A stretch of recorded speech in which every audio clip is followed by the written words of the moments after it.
The beam from the single lantern cut a trembling path through 40 years of silent, settled dust. It illuminated a scene frozen in time, a living room where furniture stood like shrouded ghosts beneath white sheets, their forms softened by decades of neglect. The air was thick and heavy, carrying the scent of old wood, dried salt from the sea, and a profound stillness that felt almost sacred. As the light swept across the walls, it revealed the room's impossible secret. Hundreds of small framed photographs, a gallery of smiling children from another era, their eyes bright and hopeful. For 12-year-old Samuel and his 7-year-old brother Eli, the sight was too much to bear. Their small bodies, already racked with cold and fatigue from their journey, simply gave out. They collapsed to their knees on the dusty floorboards, and a wave of weeping overtook them, a raw, gut-wrenching sound of exhaustion that was born not from their trek through the woods, but from a lifetime of uncertainty that had just found an anchor. This single, overwhelming moment of release is the turning point in a story of loss, desperation, and the quiet resilience of a forgotten promise. If you already feel the weight of this discovery, and believe that the journey of these two boys is one worth following to its conclusion, please take a moment to leave a like and subscribe to the channel so you don't miss what happens next. We love hearing from our community, so feel free to also let us know where in the world you're listening from in the comments below. Knowing you are with us on this journey means everything. Just as these boys were about to learn they had never truly been alone. But to understand why this long-abandoned house on a remote Maine cliffside held the power to shatter and then remake two orphan brothers, we must go back. We need to rewind the clock by 3 short days, to a moment of cold finality in a sterile lawyer's office overlooking the grey, churning waters of the harbour. It was there, surrounded by the scent of mahogany and old paper, that Samuel and Eli were told their lives and their family were officially and irrevocably over. Their entire world had collapsed, and a desperate choice was all that stood between them and a future where they would be separated forever. 12-year-old Samuel Whitmore sat on a stiff leather chair that was too large for him, its cold surface seeping through his thin trousers.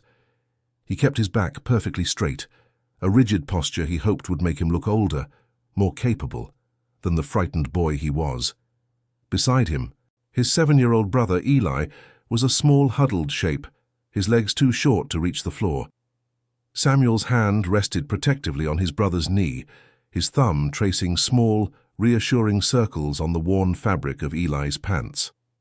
They were in the office of Mr. Cornelius Blackwood, the town lawyer, a man whose presence filled the room like the damp, salty air that drifted in from the harbour. The office smelled of old paper and lemon polish, a sterile scent that did nothing to mask the underlying odour of decay, of endings. Through the large window behind the lawyer's desk, the grey Atlantic churned under a matching sky, and Samuel felt as if the entire world had been drained of its colour, leaving only shades of loss. Mr. Blackwood cleared his throat, a dry, rasping sound that seemed to catch on the silence. He folded his hands on the polished mahogany desk, his long, pale fingers forming a steeple. He spoke of things Samuel barely understood, mortgages, liens, outstanding debts.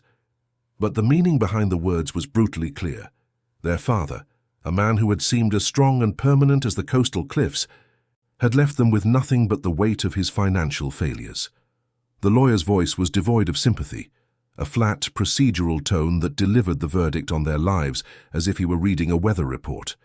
He explained that their small house, the only home they had ever known, would be sold at auction. Every piece of furniture, every photograph, every chipped plate in the kitchen was now just an asset to be liquidated. The phrase he used, "nothing of value to inherit," landed like a physical blow, erasing the memory of their parents in a single, cold transaction. The true horror, however, came next. With the same dispassionate finality, Mr. Blackwood detailed their future. Because there were no relatives to take them in, and because the state prioritized efficiency over sentiment, they would be separated. The words hung in the air, sharp and cruel. Samuel would be sent to a state-run facility in Augusta, while Eli would be placed in a different home in Bangor, nearly 60 miles away. The names of the cities sounded like distant, hostile planets. Samuel felt Eli flinch beside him, a small, involuntary shudder that traveled up his own arm. He squeezed his brother's knee, a silent promise to fix this, to undo it, even as his own mind reeled. The idea of being apart was inconceivable, a tearing of the single remaining thread that held their small world together. It was a sentence worse than being orphaned. It was a sentence to be alone, forever. The last 6 months had been a slow, agonizing unraveling. It began the day their father's boat, the Sea Serpent, failed to return to the harbor. For a week, Samuel and his mother had stood on the pier, their eyes scanning the horizon until the grey water blurred into the grey sky. Every returning vessel sent a surge of false hope through him, a painful jolt that slowly eroded with each passing day. The townspeople were kind at first, offering casseroles and hushed words of sympathy, but soon their gazes turned pitying, their conversations stopping whenever he and Eli walked by. The smell of salt and diesel, which had always meant his father was home and safe, became a constant suffocating reminder of the man the ocean had swallowed whole, leaving behind nothing but an empty space at their dinner table and a silence that filled every corner of their house. Their mother had faded like an old photograph left in the sun. The vibrant, laughing woman who taught them how to skip stones and identify constellations was replaced by a quiet, fragile ghost who moved through the days in a fog of grief. Then came the fever, a sudden, aggressive illness that the town doctor couldn't name. Samuel remembered the long nights, listening to her shallow breathing from the hallway, trying to be brave for Eli, who would crawl into his bed, shivering with a fear he was too young to understand. Samuel learned to cook watery soup and change cool cloths on her forehead, stepping into a role he was never meant to play. Her death was quiet, a gentle surrender in the pale light of dawn, and it left the two brothers utterly adrift in a world that had suddenly become vast, empty, and terrifyingly silent. Walking home from Mr. Blackwood's office, the familiar sounds of Seal Harbor felt alien and mocking. The cry of the gulls, the clang of a buoy in the harbor, the distant rumble of a truck on the main road. It was all part of a life that was no longer theirs. They walked in a bubble of silence, the lawyer's words creating an invisible wall between them and the rest of the world. Samuel kept a firm hand on Eli's shoulder, guiding him along the worn path as if his younger brother were suddenly blind. He could feel the slight tremble in Eli's small frame, and knew his own fear was being transmitted through his touch, a shared current of panic. He focused on putting one foot in front of the other, the simple mechanics of walking the only thing he could control in a life that was rapidly spinning out of his grasp. Their house was no longer a sanctuary. It was a hollowed-out shell, a museum of a life that had ended. Movers, hired by Blackwood, had already been through, packing their mother's clothes and their father's books into impersonal cardboard boxes. Bare rectangles of faded paint marked the walls where family photographs once hung, like pale ghosts of happier times. The rooms echoed with every footstep, the floorboards groaning under the weight of their sorrow. Samuel looked at the worn armchair where his father used to sit and could almost see the impression his body had left, a phantom of a memory that made his throat ache. They were trespassers now, living on borrowed time in a place that held all their memories but no longer belonged to them. The cold reality was that they owned nothing, not even the past. That night, as they lay in their beds in the nearly empty room, Eli's voice was a small wavering whisper in the darkness. He asked if the beds at the new places would be soft. He asked if they would be allowed to have a light on at night. Samuel's heart fractured with every innocent question he couldn't answer. He could only offer vague, empty reassurances, lies that tasted like ash in his mouth. He promised they would write letters every day, that the distance wasn't so far, that it would only be for a little while. But he knew, with the chilling certainty of a new and terrible adulthood, that these were the kinds of promises that were made to be broken. He was failing his brother already, and the weight of that failure was a physical pressure in his chest, making it hard to breathe. It was the thought of Eli alone that truly terrified him. Samuel could handle himself. He was 12, almost a man in his own mind. But Eli was different. He was quiet and sensitive, a boy who still believed in sea monsters and whispered secrets to the moon. Samuel pictured his brother in a crowded dormitory of strangers, his small face lost in a sea of unfamiliar children. Who would make sure he ate his vegetables? Who would chase away the nightmares that sometimes woke him, crying in the dark? Who would understand that his silence wasn't rudeness, but shyness? The image of Eli, small and defenseless and utterly alone, sparked a fierce protective fire in Samuel's gut. It was a feeling so powerful it eclipsed his own grief and fear, hardening into a single, unshakable resolve. He would not let them be separated. He lay awake long after Eli's soft breathing had settled into the steady rhythm of sleep. The house groaned around him, the old wood settling in the cold night air. The sound was a mournful sigh, as if the house itself were grieving. It was in that profound stillness that a memory surfaced, a flicker of light in the suffocating darkness. He remembered his father, on a stormy night much like this one, sitting by the fire. He had been telling a story, his voice low and secretive, about a place the Whitmores had owned for generations. It wasn't a story for Eli, full of adventure and heroes. It was a serious hushed tale meant for Samuel alone. A house on a cliff, a secret place, a sanctuary for when you were, in his father's exact words, truly lost. The memory, once a faint echo, now returned with stunning clarity. His father hadn't been spinning a yarn. He had been imparting a piece of history, a legacy. He had spoken of it as a last resort, a final anchor in a storm. The phrase truly lost echoed in Samuel's mind, and he knew with every fiber of his being that he had reached that point. He and Eli were lost in a way that was deeper than any wilderness, more final than any charted map could show. Mr. Blackwood's sterile office represented one future, a cold, fractured existence dictated by the state. But his father's whispered story offered another. It was a desperate, terrifying possibility, a path into the unknown armed with nothing but a half-remembered tale. It was, however, the only path that might allow them to stay together. The walk home was a journey through a world that had lost its sound and color. The sharp cry of the gulls over the harbor, a sound that had always felt like a greeting, now seemed like a mournful shriek. Samuel kept a firm, grounding hand on Eli's small shoulder, guiding him along the familiar cracked pavement as if navigating a foreign land. Mr. Blackwood's words had erected an invisible, soundproof wall around them, and inside this bubble of silence, the lawyer's pronouncements echoed with chilling persistence. Augusta, Bangor, separated. The words weren't just a sentence, they were a demolition order for the last remaining structure of their lives. Samuel felt the slight, continuous tremor in his brother's body, and knew it was a mirror of his own. He focused on the simple, mechanical act of putting one foot in front of the other, a desperate attempt to maintain control as the ground beneath them dissolved into nothing.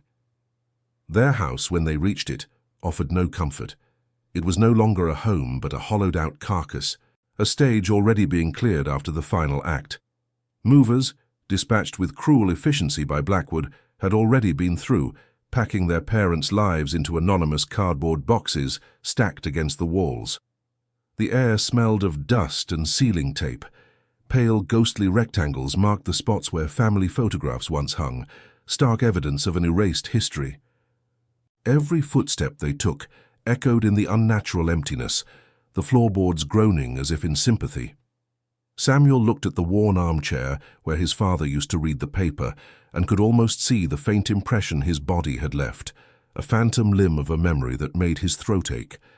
They were trespassers now, ghosts haunting the ruins of their own past, living on borrowed time in a place that no longer held a future for them. That evening, a profound and heavy quiet settled over the house, broken only by the mournful sigh of the wind outside. As they sat at the kitchen table, pushing stale bread around their plates, Eli's voice was a small, fragile thing in the vast emptiness. He asked if the new places would have windows that looked out onto the sea. He wondered if they would be allowed to write letters to each other every single day. With each innocent question, Samuel felt another piece of his heart splinter. He gave vague, hollow reassurances, lies that felt like swallowing sand. He promised it wouldn't be forever, that they would see each other on holidays, that he would call every week. But he knew with the cold, bitter certainty of a boy forced into manhood too soon that these were the kinds of promises the world made to children before breaking them without a second thought. Later, as Samuel stood in the darkened hallway, a glass of water in his hand, the old rotary phone on the hall table shrilled, its ring sharp and violent in the stillness. He froze, his first instinct being not to answer, as if the sound itself were an intruder. The ringing stopped after the third jarring cry, and he heard the click of the receiver being picked up in Mr. Blackwood's study, which the lawyer was now using as a temporary office. Blackwood's voice, muffled but clear, drifted down the hall, a voice not meant for his ears. Samuel pressed himself against the cold wall, his breath held tight in his chest, and listened. The lawyer was speaking to someone from the state, his tone stripped of all pretense, a cold, transactional instrument of logistics. He was confirming the final arrangements, finalizing the transaction that was their lives. The words Samuel overheard were far worse than the formal declaration in the office. They were colder, sharper, and utterly devoid of humanity.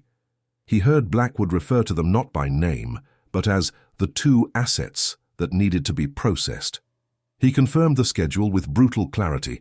A state vehicle would arrive at dawn on Friday. Not next week, not in a few days. Friday. Less than 36 hours away. "The separation is non-negotiable per the court order," Blackwood stated, his voice flat. "The Bangor placement is confirmed for the younger one, Augusta for the elder. The paperwork is finalized. There will be no delays." The finality was absolute. This wasn't a plan anymore, it was an appointment, a scheduled amputation of their family, and the clock was now ticking with an audible, terrifying speed. A wave of cold washed over Samuel, so intense it felt like he'd been plunged into the winter ocean. He leaned against the wall, the flowered wallpaper pressing into his cheek, the only solid thing in a world that was suddenly tilting on its axis. Dawn on Friday, the phrase hammered at him. Before, the threat had felt like a distant, dark cloud on the horizon. Now it was a tidal wave about to crash down on them. The casual cruelty of Blackwood's language, calling them assets, placements, ignited a spark of rage deep within his grief. They weren't boys to him. They were inventory to be moved, problems to be solved. The last shred of hope that this was all a terrible mistake, that someone would intervene, that something would change, was extinguished by that cold, dispassionate voice on the phone. He crept back to their shared bedroom, his movements silent and careful, as if he were a thief.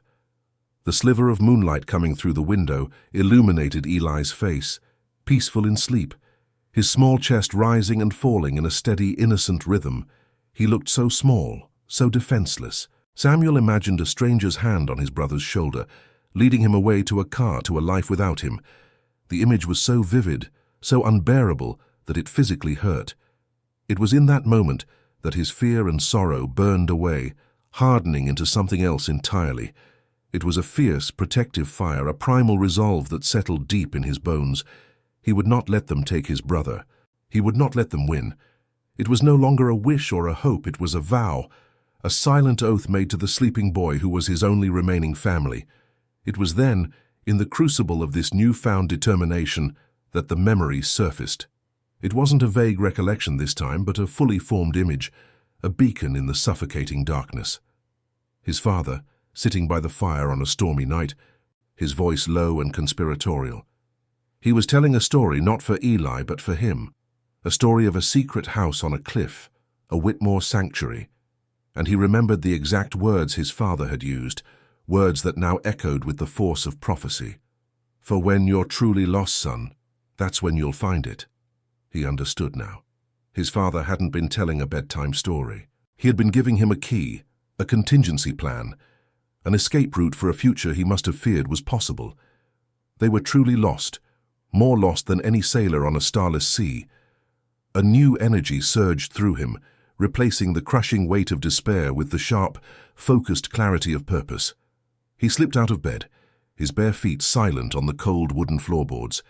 The fear was still there, a cold knot in his stomach, but it was no longer in control. He moved with a quiet urgency he didn't know he possessed, his grief now a fuel for action. He knew exactly what he was looking for. He crossed the hall to his parents' room, a space that felt both sacred and desecrated. He knelt beside his father's side of the bed, his hands searching in the dark beneath the mattress. His fingers brushed against the cool, smooth surface of a small, worn cigar box. He pulled it out, his heart hammering against his ribs. This was it. This had to be it. It was the only chance they had left. The lid of the cigar box lifted with a faint, dry scrape, releasing a scent that was purely his father's, A mix of cedar, salt, and old tobacco. It was a ghost of a smell, a memory made tangible, and for a moment Samuel's resolve wavered. Inside, nestled on a bed of faded velvet, lay not money or jewels, but a single folded piece of yellowed parchment and his father's old brass compass. His fingers, trembling slightly, reached in and unfolded the paper. It was a map, hand-drawn with careful, familiar ink strokes. It depicted the coastline of Seal Harbor, but with details he had never seen before. A winding path that broke away from the main road, snaking through dense woods and ending at a promontory overlooking the sea. There a single star was drawn, and next to it a note in his father's looping script. It was short, only a few words, but they held the weight of a lifetime. The paper felt impossibly fragile in his hands, a relic from a past he was only just beginning to understand, and a key to a future he now had to build himself. He read the words over and over, tracing the letters with his fingertip as if he could absorb their meaning through his skin. If you're ever truly lost, this is home. It wasn't a suggestion. It was an instruction, a final piece of guidance from a man who had foreseen a storm. He couldn't navigate himself. In that instant, the decision was no longer a choice to be weighed, but a path to be taken. The cold dread that had been sitting in his stomach since Blackwood's phone call didn't vanish, but it was joined by something else, a fierce, burning purpose. He would not wait for the state vehicle at dawn on Friday. He would not let them take Eli. He would follow this map, this last message from his father, and he would take them home, to a place he had never seen, but now believed in with all his heart. The fear of the unknown was immense, but the certainty of being separated was a far greater monster. He folded the map with reverent care, placed it in his pocket, and knew with absolute finality that he would not sleep in this house again. With the decision made, a strange and unsettling calm settled over him. His grief and panic receded, replaced by a cold, practical focus he didn't know he possessed. He was no longer just a boy, he was a strategist, a guardian. He knew they couldn't simply walk out the door, Mr. Blackwood was a creature of habit, but he was not a fool. The entire next day, Thursday, became a silent, painstaking reconnaissance mission. Samuel moved through the house like a ghost, his eyes and ears taking in every detail. He observed that the lawyer spent most of the day in his father's old study, consumed by phone calls and stacks of paperwork, his presence a constant, low-grade threat. But he also noticed a critical pattern. After a simple dinner, which they ate in strained silence, Blackwood would retreat to his study around 6 o'clock and not emerge again. The house fell into a deep quiet, a window of opportunity that Samuel knew was his only chance. That afternoon, while Blackwood was distracted by a lengthy phone call, Samuel slipped into the nearly bare kitchen. The pantry offered little, a testament to their dwindling resources. He found 2 bread rolls, hard and stale, and wrapped them in a dish towel. He filled an old glass bottle with water from the tap, the sound of the running faucet seeming thunderously loud in the tense silence. His most important find was in a dusty drawer filled with his father's old fishing gear. There, beneath a tangle of line and hooks, was the brass compass from the box. He picked it up, its weight cool and solid in his palm. It was more than just a tool, it was a connection, a tangible piece of his father that would guide them through the darkness. He tucked these meager supplies, the bread, the water, the compass, and the map, into a small canvas satchel, hiding it under his bed where it waited like a promise. As evening descended and the house grew quiet, Samuel undertook his final silent task. He walked through the empty rooms, his bare feet making no sound on the familiar floorboards. It was a farewell tour of a life that was already over. He paused in the doorway of his parents' room, the scent of his mother's lavender soap still faintly lingering in the air. He ran his hand along the worn frame of the living room window, where his father had taught him to watch for the first signs of a storm. Each object, each empty space, was a small, sharp pain, a memory he had to pack away and carry with him. This wasn't just a house, it was the only world he had ever known, and leaving it felt like tearing a part of himself away. He was saying goodbye not just to a place, but to the boy he had been within its walls, a boy protected by parents he would never see again. Night fell completely, draping the world outside in an impenetrable darkness. With it came the fear, a cold, creeping tide that threatened to drown his resolve. He lay in his bed, listening to the sound of the wind rattling the window pane, and the sheer magnitude of his plan crashed down on him. He was 12 years old. He was about to lead his 7-year-old brother into the cold, trackless Maine wilderness in the middle of the night, guided by a hand-drawn map to a house that might not even exist. What if they got lost? What if Eli got hurt? What if his father's story was just that? A story, a comforting fiction with no foundation in reality. The doubt was a physical sickness, a knot of ice in his stomach. For a terrifying moment, the thought of staying, of surrendering to the inevitable, felt like a relief. It was the easier path, the safer one. But then he turned his head and looked at the small lump in the adjacent bed. Eli was breathing softly, a picture of innocent trust. Samuel imagined another future, the one Mr. Blackwood had planned. He saw a sterile state vehicle pulling up in the grey light of dawn. He saw a stranger's hand on Eli's shoulder, leading him away. He saw his brother's small, confused face looking back at him through a car window, growing smaller and smaller until he was gone forever. That image, that unbearable certainty, was the antidote to his fear. It was a fire that burned away the doubt. He would rather face the monsters in the woods, the cold, the hunger, and the unknown, than face the certainty of that goodbye. His father's memory wasn't just a comfort, it was a command. He had to try, he had to honor that final gift. He waited until the old grandfather clock in the hall chimed its single, solemn bell for 1 in the morning. The house was utterly still, submerged in the profound silence of the dead of night. He slipped out of bed, his heart a frantic drum against his ribs. He crossed the small space to Eli's bed and gently shook his brother's shoulder, his other hand ready to cover his mouth if he cried out. Eli's eyes fluttered open, wide with confusion in the dim moonlight. "Sam?" he whispered, his voice thick with sleep. "It's time to go," Samuel whispered back, his voice tight with urgency. "We're going on an adventure, to a secret house, the one Dad told us about." He pulled out the map, its faded lines barely visible, and showed it to his brother. He saw the flicker of fear in Eli's eyes, but it was quickly replaced by something else, complete and unwavering trust in him. Their final preparations were made in the mudroom by the back door, a cramped space that smelled of damp earth and old rubber. Samuel helped Eli into one of their father's old oilskin coats. It swallowed his small frame, the sleeves hanging a foot past his hands, the hem dragging on the floor. He then pushed his brother's feet into a pair of oversized rubber boots that were at least 3 sizes too big. Samuel did the same, the heavy, clumsy gear feeling like a costume, a poor imitation of the man whose role he was now forced to play. The clothes were a physical burden, a constant reminder of how small they were against the world they were about to face. They were 2 small boys dressed in the armor of a giant, preparing to walk into a battle they were not equipped to fight. Standing at the back door, the cold metal of the knob slick beneath his palm, Samuel took one last look back into the darkened hallway of the house. It was a tunnel into a life that was now sealed off from them.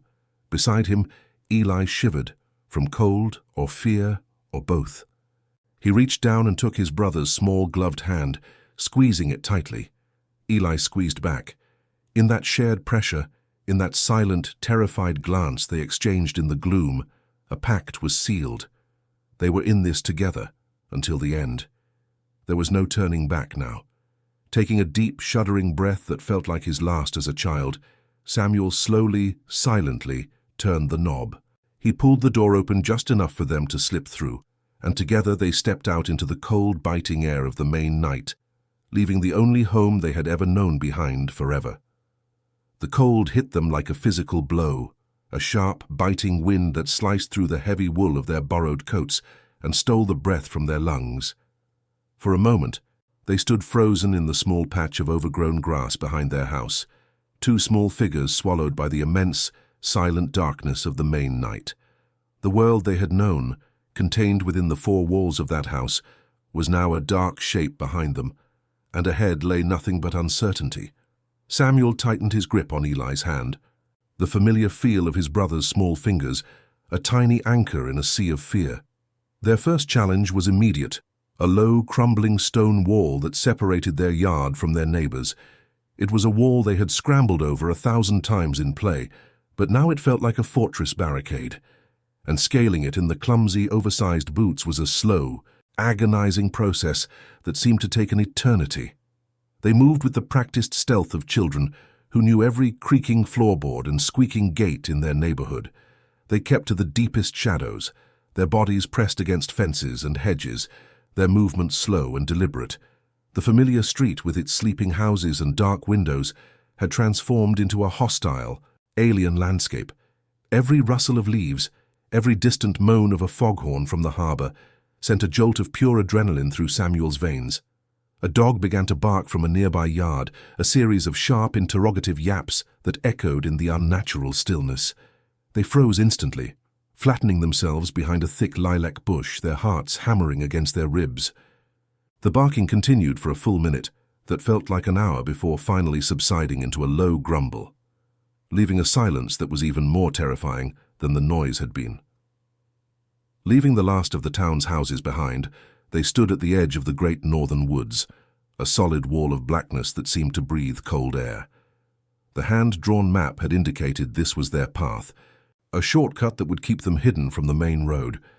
The entrance to the forest was a narrow, overgrown trail, little more than a deer path, and as Samuel aimed the weak beam of the lantern into its depths, the light was swallowed by the impenetrable gloom. He felt Eli shrink behind him, a small trembling presence, and Samuel's own courage faltered. The woods at night were the stuff of childhood nightmares, a place of imagined monsters and unseen dangers. For a long, paralyzing moment, the thought of turning back, of crawling into their own beds and accepting their fate, was an almost overwhelming temptation. But the image of the state car at dawn was a far greater monster than any he could imagine in the trees. He took a deep breath, the cold air burning his throat, and pushed a low-hanging pine branch aside, stepping onto the trail. The world closed in around them immediately. The faint moonlight was completely blocked by the thick canopy of trees, and their universe shrank to the small, dancing circle of light cast by their lantern. The air was heavy with the smell of damp earth, rotting leaves, and the sharp, clean scent of pine. Every few steps, Samuel had to stop and pull out the compass, its brass casing cold against his numb fingers. He would hold it steady, watch the needle settle, and compare it to the faded ink lines on his father's map. He was leading them blind, trusting a piece of paper and a memory, and the weight of that responsibility was heavier than the canvas satchel on his back. Eli stumbled constantly on unseen routes, his oversized boots making him clumsy, and Samuel had to hold his arm to keep him upright. The first hour was a disorienting, exhausting struggle against the wilderness. The narrow path seemed to fight them at every turn, with thorny bushes that snagged their coats and low branches that slapped at their faces. Their progress was painfully slow, a stumbling, shuffling march through the darkness. The physical toll was immediate and brutal. Their legs ached from the unfamiliar effort, and the cold had seeped deep into their bones, a persistent, numbing chill that made their teeth chatter uncontrollably. Samuel's focus narrowed to the simple, repetitive task of survival. Check the compass, check the map, take 10 more steps, check on Eli, and repeat.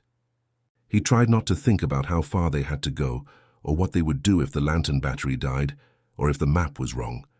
He just focused on the next step, and the one after that, a desperate forward momentum fueled by sheer will. They reached a small, rocky clearing where the trees thinned, and for a moment Samuel felt a surge of relief. But when he pulled out the compass, his heart sank. The needle was spinning wildly, refusing to settle, likely thrown off by iron deposits in the rocks. Panic, cold and sharp, pricked at him. They were lost. Without the compass, the map was just a piece of paper. He fought down the urge to cry out in frustration, and instead did the only other thing he could think of. He tilted his head back, searching the patch of night sky visible through the canopy. He looked for the familiar shape of the Big Dipper, just as his father had taught him on countless nights out on the boat. And there it was. He followed the line from its outer edge and found it. The North Star, a single steady point of light in the vast darkness. It was a message from his father, a piece of guidance from beyond the grave, and it gave him the strength to push onward. After another grueling half-hour, the dense woods finally gave way to the coastline, just as the map had promised. The sound hit them first, a low, constant roar that grew louder until it was a deafening crash of waves against rock. They emerged from the tree line onto a narrow, treacherous shore littered with massive, slick boulders and tangled piles of driftwood. The air was thick with the taste of salt, a fine, cold spray that coated their faces and stung their eyes. This was the most dangerous part of their journey. The footing was uneven and perilous, and a single misstep could mean a broken ankle or a fall into the churning black water of the Atlantic. They had to move slowly, picking their way from one rock to the next, the lantern beam dancing crazily over the wet, glistening surfaces. The sheer power of the ocean beside them was both terrifying and humbling. The inevitable happened with shocking speed. Eli, his small legs trembling with exhaustion, placed his boot on a patch of dark, wet seaweed. His foot shot out from under him. He let out a small, terrified cry as he lost his balance and pitched sideways directly toward a deep tidal pool, where the waves crashed with violent force. Time seemed to slow down. Samuel saw it all happen in a horrifying instant. The slip, the fall, the dark water waiting. Acting on pure instinct, he dropped the lantern and lunged, his fingers closing around the thick fabric of Eli's oversized coat. He dug his heels in, his own boots sliding on the slick rock, and pulled with all his might. He managed to yank his brother back from the edge just as a wave smashed against the rocks, sending a plume of icy water over them. Eli was safe, but the lantern had rolled into a crevice, its light flickering weakly before extinguishing completely, plunging them into absolute darkness. They huddled together behind a towering boulder that offered some small protection from the relentless wind and spray. Eli was shivering violently, his body racked with tremors of both cold and shock. The sleeve of his coat was soaked through with frigid seawater. Samuel wrapped his arms around his brother, trying to share his own meager body heat, his mind racing. They were in complete darkness, miles from anywhere, with a failing light source and a long way still to go. For a moment, despair washed over him, a crushing wave of hopelessness that was colder than the ocean itself. He took out the 2 stale bread rolls and pressed one into Eli's hand. They ate in silence, the hard bread tasting like sawdust in their dry mouths. The simple act of eating, of doing something normal in the midst of this nightmare, seemed to steady them both. It was a small, defiant act against the overwhelming power of the night. Their troubles were not over. As Samuel fumbled for their water bottle in the dark, his numb fingers slipped, and the glass bottle fell, striking a rock with a sickening crack. He felt the cold water gush out over his hand, and he knew instantly that at least half of their precious supply was gone, soaked into the sand. This new failure, so small and yet so significant, almost broke him. It was one more thing that had gone wrong, one more sign that their desperate plan was doomed. But as he held the half-empty bottle, a different feeling began to rise within him, pushing back against the despair. It was a stubborn, angry resolve. They had come this far. They had faced the woods and the ocean and their own fear. He would not let a broken bottle defeat them now. He would not let his brother down. The 3rd hour of their journey was a slow, agonizing crawl along the dark shoreline. Samuel managed to get the lantern working again, but its light was weak and flickering, threatening to die at any moment. Exhaustion was no longer just an ache in their muscles. It was a heavy, physical presence that clung to them, slowing their every movement. Eli was now leaning almost his entire weight on Samuel, his small legs barely able to function.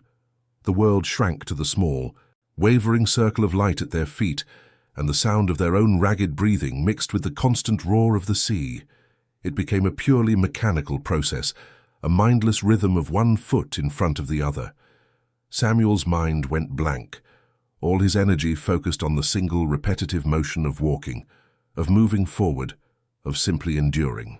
Just as the black of the sky began to soften into the deep, bruised purple of pre-dawn, Samuel saw it. Lit by the dying beam of the lantern, it was exactly where the map said it would be, a steep, overgrown path that cut sharply upward from the beach, disappearing into the tangled vegetation of the cliffside. This was the final leg of their journey, the last ascent. It looked impossibly steep, a near-vertical wall of loose dirt, sharp rocks, and tangled roots. He looked at Eli, whose face was pale and drawn in the faint light, his eyes half closed with exhaustion. He knew his brother had nothing left. He knelt down. "Get on my back," he said, his voice a raw whisper. Without a word, Eli wrapped his thin arms around Samuel's neck, and Samuel struggled to his feet, staggering under the new weight. The climb was the most difficult thing Samuel had ever done. Every step was a battle. The loose soil gave way under his clumsy boots, and he had to use his free hand to grab onto roots and rocks to pull them upward. His lungs burned with the effort, and his legs, already screaming with fatigue, felt as if they were made of lead. Eli was a dead weight on his back, his soft, even breathing indicating that he had finally succumbed to an exhausted sleep. Samuel was carrying his entire world on his shoulders, and the thought of failing now, was unbearable. He gritted his teeth, the salt spray and his own sweat stinging his eyes, and focused on one single handhold, one single foothold at a time. The promise of the map, the image of a house, a home, was a beacon in his mind, the only thing that kept him from collapsing. He didn't know how long it took, but suddenly there was no more hill to climb. He pulled himself over the final ledge and collapsed onto a flat, windswept patch of ground, gently lowering Eli beside him. He lay there, panting, his body trembling uncontrollably, every muscle screaming in protest. The wind was stronger up here, a wild, mournful cry as it swept across the promontory. As his breathing steadied and his vision cleared, he pushed himself into a sitting position and looked up. And there it was. Not 50 yards away, a dark, hulking silhouette against the rapidly lightening sky. A 2-story house, its sharp, gabled roofline cutting into the pale dawn. It was weathered and ancient, but it was real. It was there. They had made it. A wave of profound, bone-deep relief washed over him, so powerful it felt like a physical release, and for the first time in hours he allowed himself to believe that they might actually be safe. With the last of his strength spent, Samuel gently lowered his sleeping brother onto the damp, windswept earth. He lay beside him for a long moment, his own body a symphony of aches, his breath coming in ragged, painful gasps. The wind up on the cliffside was a wild, untamed thing, a constant, mournful howl that seemed to pull at the very fabric of the sky. As his vision cleared from the burning exhaustion, he pushed himself into a sitting position and looked up. There it was, not 50 yards away, a dark, hulking silhouette against the rapidly lightening eastern sky. A 2-story Victorian house, its sharp, gabled roofline cutting a jagged line into the pale dawn. It was weathered and ancient, its paint long since stripped away by salt and storms, but it was undeniably real. It was there. A wave of profound, bone-deep relief washed over him, so powerful it felt like a physical release, and for the first time in hours, he allowed himself to believe they might actually be safe. He carefully roused Eli, whose eyes were still clouded with sleep and confusion, and together they stumbled the final distance across the rocky ground. The closer they got, the more forbidding the house appeared. Its windows were dark and vacant, boarded up from the inside with thick, graying planks of wood. The front porch sagged on one side, its steps groaning under their slight weight. The front door itself, made of heavy, dark oak, was held shut by a thick, rusted chain, secured with an equally corroded padlock that looked as if it hadn't been touched in a century. It was a place sealed against the world, a fortress of solitude. But it was the message, crudely carved into the wood of the door just above the lock, that sent a fresh chill down Samuel's spine. It read, in jagged, desperate letters, "Do not enter. Too much pain." The words hung in the cold morning air, a stark and ominous warning that seemed to contradict everything his father's map had promised. This wasn't a welcome. It was a curse. Samuel hesitated, his hand hovering near the cold chain. Every instinct screamed at him to be wary, that whatever lay behind this door was not a sanctuary, but a tomb filled with sorrow. He looked down at Eli, who was huddled against his leg, shivering uncontrollably, his small face a mask of exhaustion and fear. Then he thought of the state car, of Mr. Blackwood's cold voice, of the certainty of being torn apart. The pain behind them, the pain that was their guaranteed future, was a known and terrifying quantity. The pain warned of on this door was an unknown. He chose the unknown. He would not be turned away now, not after everything they had endured to get here. His resolve hardened into a cold, sharp point. He searched the ground around the porch, his eyes landing on a heavy, flat-sided rock half buried in the dirt. It was almost too heavy for him to lift, but a surge of adrenaline gave him the strength. He hoisted it in both hands, staggered back to the door, and swung it with all his might against the rusted padlock. The sound was a deafening clang that echoed across the cliffside, a violent intrusion into 40 years of silence. The first blow did little more than send a shower of rust flakes onto the porch. He swung again and again, his arms jarring with each impact, grunting with the effort. On the fifth strike, there was a sharp crack, and the rusted metal of the lock's hasp finally gave way, breaking apart. The chain fell loose with a heavy clatter, and the way was clear. Samuel took a deep, shuddering breath, his heart hammering against his ribs. He placed his hand on the cold, rough wood of the door and pushed. It resisted at first, swollen shut in its frame, but then it moved with a low, groaning shriek of protest, the sound of a tomb being opened. A wave of air washed over them, an exhalation from the house's ancient lungs. It was thick and heavy, carrying the scent of old wood, dried salt from the sea, and a profound, undisturbed dust that felt almost sacred. It was the smell of a place where time had simply stopped. Taking Eli's hand in his, Samuel raised the now flickering lantern and stepped across the threshold, leaving the grey light of dawn behind for the absolute darkness that waited within. The beam from the single lantern cut a trembling path through decades of silent, settled dust, illuminating a scene that was frozen in time. They were in a large living room, where furniture stood like shrouded ghosts beneath white sheets, their familiar forms softened and made strange by the thick layers of neglect. The air was so still that the dust motes stirred by their entry danced in the lantern light like a galaxy of tiny, glittering stars. The silence was absolute, a heavy, pressing weight that seemed to absorb the sound of their own ragged breathing. It was not an empty silence, but one filled with the presence of years of waiting. It was a place that had been perfectly preserved, not abandoned in a hurry, but carefully put to sleep, waiting for someone to arrive and wake it. Samuel swept the light across the room, his eyes trying to make sense of what he was seeing. The beam traveled over a fireplace with a mantelpiece thick with dust, across a grand piano draped in its own white shroud, and then it hit the walls. And it was there that the impossible truth of the house was revealed. The walls were not bare. They were covered, from floor to ceiling, with hundreds of small framed photographs. It was a gallery of ghosts, an army of smiling children from another era, their clothes old-fashioned, their eyes bright and hopeful and staring out from a time long past. There were boys in suspenders and girls in simple dresses, their faces captured in black and white, each one a silent story, a life lived within these walls that he could not possibly comprehend. For 12-year-old Samuel and his 7-year-old brother Eli, the sight was simply too much to bear. It was the final, overwhelming detail in a journey that had pushed them far beyond the limits of their endurance. Their small bodies, already racked with cold and fatigue and the gnawing ache of hunger, simply gave out.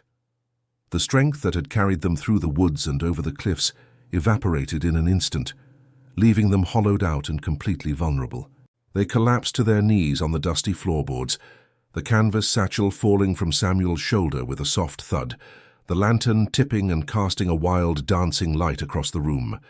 And then a wave of weeping overtook them. It was not a quiet or controlled sorrow. It was a raw, gut-wrenching sound of utter exhaustion that was born not from their trek through the woods, but from a lifetime of grief and uncertainty that had just found a strange and inexplicable anchor. They cried for their father, lost to the sea. They cried for their mother, taken by fever. They cried for the home they had lost and the terrifying future they had just escaped. And they cried because of this impossible house, filled with the faces of forgotten children, a place that felt more like a home than anywhere else in the world, even though they had no idea why.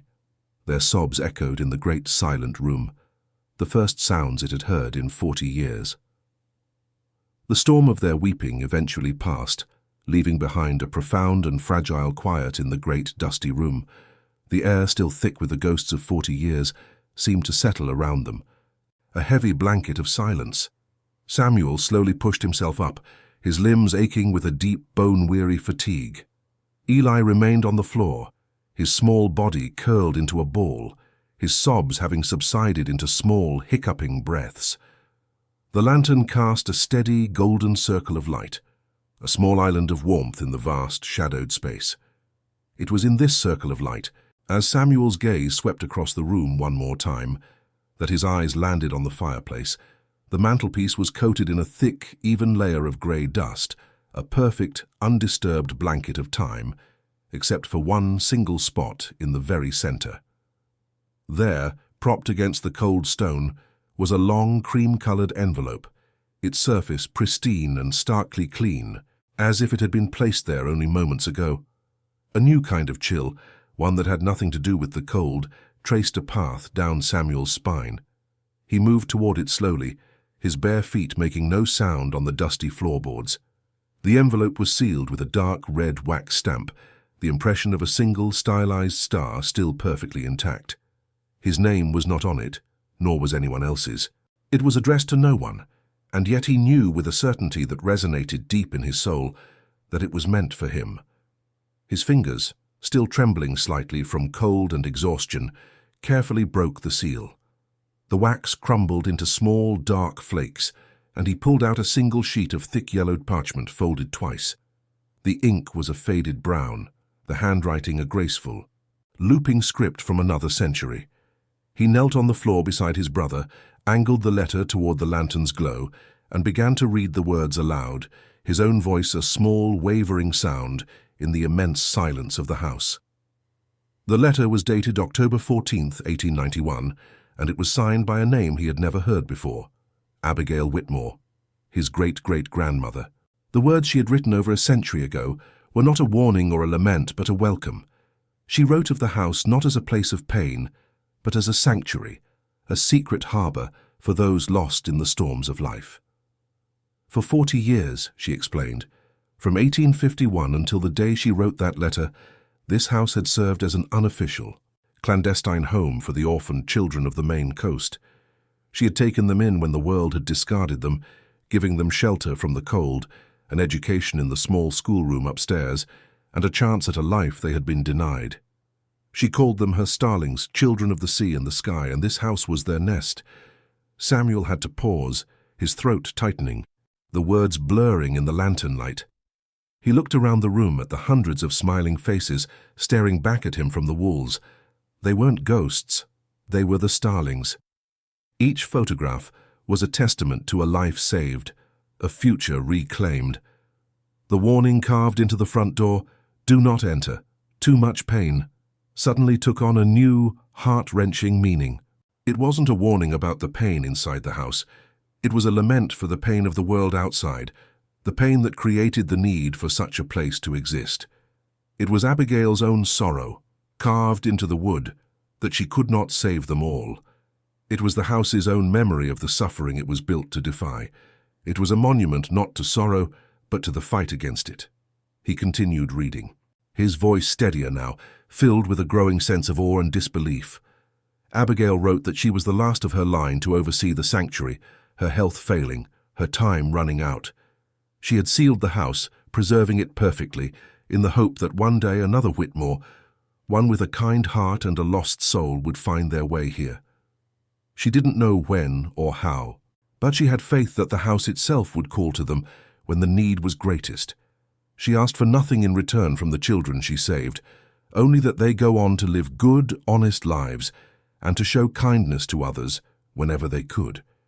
Her legacy was not one of property or wealth, but of compassion, a quiet, powerful force against the cruelty of the world.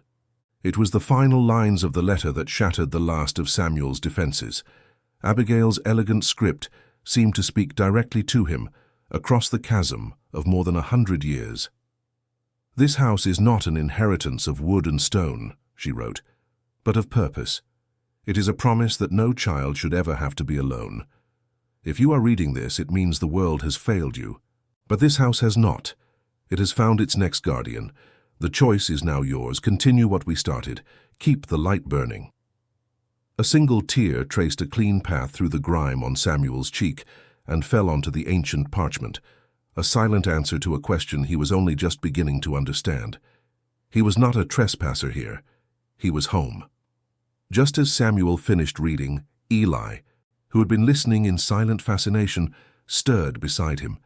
He pointed a small, trembling finger toward a section of the wall that Samuel hadn't noticed before, a small alcove near the fireplace dedicated to just 2 photographs, larger than the others. "Sam," Eli whispered, his voice filled with a strange mix of confusion and recognition. "Look." Samuel followed his brother's gaze, moving the lantern closer. The first photograph showed 2 young boys, no older than Samuel and Eli themselves, standing on the front porch of this very house. They were thin and wore patched, ill-fitting clothes, but their eyes held a familiar spark of defiance and hope, and as Samuel looked closer, his breath caught in his chest. The eyes of the older boy were his own. They were his father's eyes. Beneath the photograph, a small brass plaque was affixed to the wall. The inscription was simple, but it held the power to rewrite their entire history, to explain everything.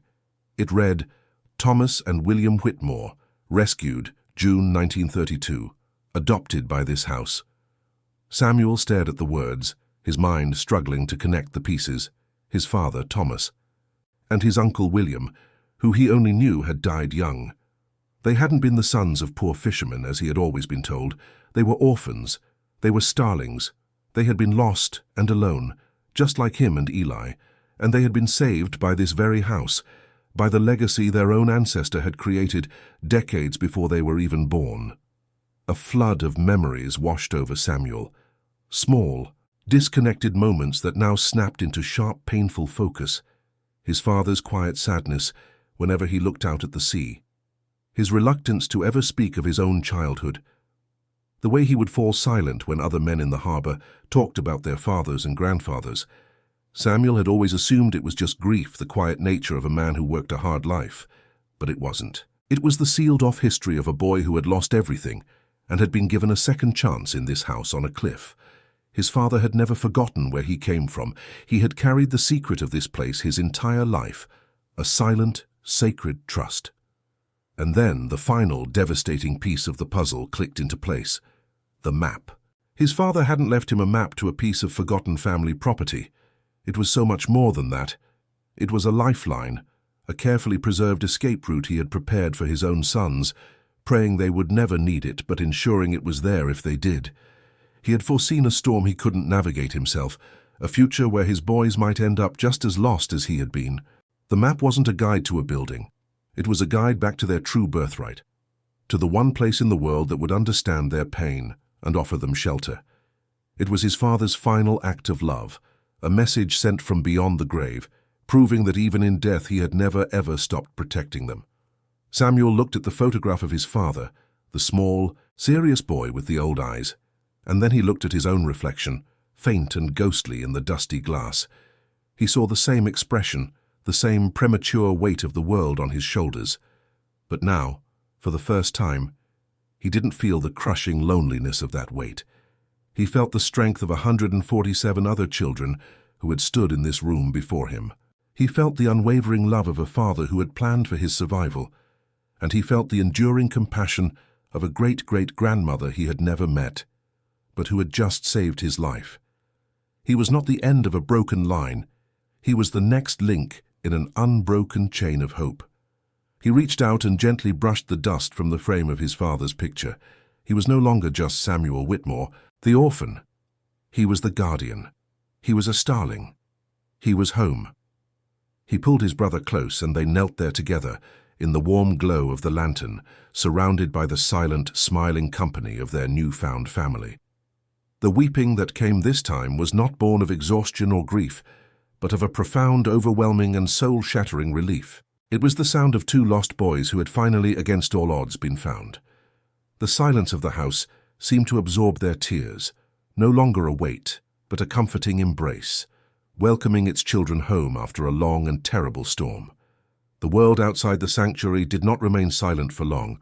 The discovery of 2 missing boys and the re-emergence of the long-dormant Whitmore house became the talk of Seal Harbor. It drew the attention of one person in particular, Mrs. Dorothy Pemberton, a 70-year-old local historian with sharp, intelligent eyes and a spirit that had never quite accepted the dullness of reality.